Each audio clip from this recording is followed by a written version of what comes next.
Karina here from Mobuzz TV, trying to think of ways to occupy the rest of the summer. What could one do? Wank!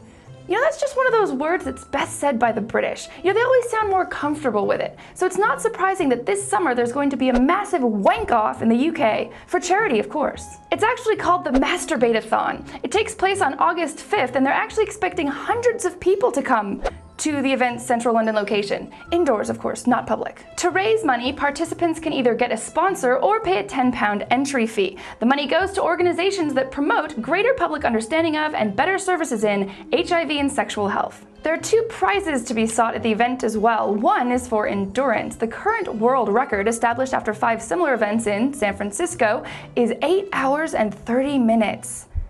Ouch. There will also be a prize for most orgasms, but although they say they have monitors keeping track of the competitors, how do they know someone's not faking it? Those monitors must undergo some special training.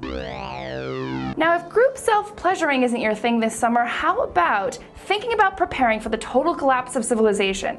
It might not get you a very good tan, but it has its practical benefits. Or at least, that's what artist John Ardern thought when he set about creating a fictional company, Arc Inc., for the Royal College of Art summer show. This is a tough one to explain, but I'll try my best. Basically, Ardern was thinking about how people do their bit for the environment, little things like recycling or carpooling. But what happens if or when the situation becomes so bad, like we run out of oil, that your bit just doesn't cut it anymore? Well, that's where his imagined Arc Inc. comes in. It's an organization of members of Arc collectives, or those who think it's better to prepare for this drastic change than fight against a dying system. Here's a bit from one of the company's videos.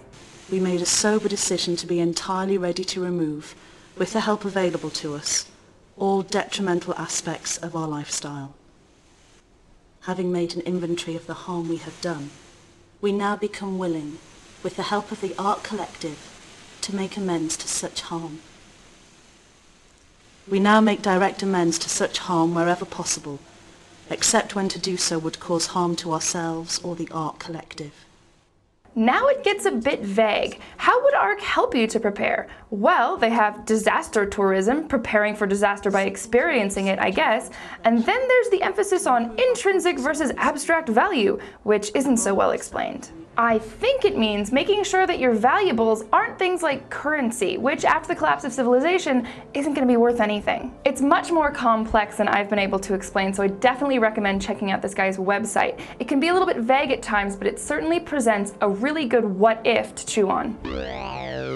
And finally, you know, the weather's really nice in summer, so you could go outdoors and do something creative, like surprise your neighbors and denizens of urban metropolises with thought-provoking street art. If you need a little inspiration, check out the work of Mark Jenkins. His Embedded series places not quite complete human figures in some not quite normal situations. As his videos of the installations demonstrate, they certainly provoke a lot of curiosity.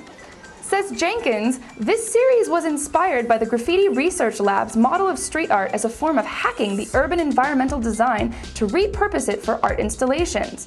My goal was to actually have clothed human-like sculptures embedding themselves into the environments like ticks, almost like art that is camouflaged to appear as real.